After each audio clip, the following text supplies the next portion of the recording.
నన్ను చూసి అస్సలు తడుసుకోకండి. నేనే శనగపిండి ఫేస్ ప్యాక్ అయితే యేసుకున్నాను. ఇంకా షాప్‌లో కూసుంటే ఎప్పటికి ఎవరో ఒకరొస్తారు కాబట్టి ఒక అరగంట కూడా ఫేస్ ప్యాక్ యేసుకునుడైతే కుదరదు.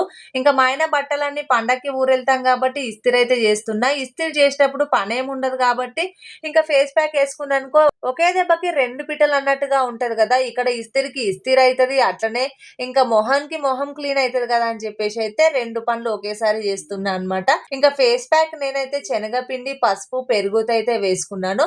బ్యూటీ పార్లర్‌కి వెళ్ళాల్సిన బడ్జెట్ మన దగ్గర ఉండదు కాబట్టి ఇట్లనే చేస్తా అని చెప్పేసి మీకైతే ముందు వీడియోలో కూడా చెప్పిన కదా ఒకసారైతే. నేనైతే వారానికి 2 సార్లయితే ఈ ఫేస్ ప్యాక్ యేసుకుంటాను. ఈ ఫేస్ ప్యాక్ యేసుకుంటే నువ్వేమన్నా తెల్లగా అయితావా? ఉన్నావు ముందే కాకి మొఖం లెక్క అని అంటారేమో. ఉన్న కాకి మొఖాన్నే గదా! అప్పుడప్పుడు కొంచెం కలర్ కోసమో, కొంచెం నీట్‌నెస్ కోసమో అట్లా ప్యాక్‌లేసుకుంటూ ఉంటే ఉన్న మొఖమన్నా ఖరాబ్ గాకుండా ఉంటది గదా! అని జెప్పేసి అప్పుడప్పుడైతే గిట్లా ట్రై చేస్తుంటా అనమాట.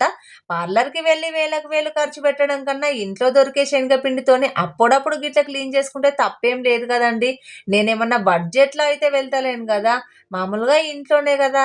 అప్పుడప్పుడు బజ్జీలు చేసుకునేటప్పుడు కాస్త గిన్నెలో కొంచెం పిండి తీసేసుకొని ఇట్లా ఫేస్ ప్యాక్ యేసుకుంటే మొఖం గూడా క్లీన్ అయితదనమాట. మొహం సాఫ్ట్‌గా అయితదని జెప్పేసి ఫేస్ ప్యాక్ అయితే వేసుకుంటున్నాను. ఇంకా 2 పనులయితున్నాయి గదా! ఇక్కడ ఐరన్‌కి ఐరన్, ఫేస్ ప్యాక్‌కి ఫేస్ ప్యాక్ అయిపోయింది. ఇంకా గంట సేపు కూర్చుంటే గిన్ని జతల బట్టలయితే అయిపోయినాయి.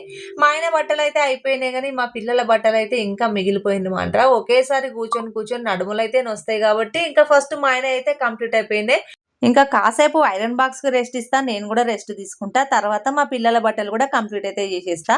అటు బట్టలు ఐరన్ అయ్యేలోపైతే ఫేస్ ప్యాక్ అయితే ఎండిపోయింది. ఇటు పనికి పని కంప్లీట్ అయిపోయింది. ఈ ప్యాక్ వల్ల టైం గూడా సేవ్ అయిపోయింది.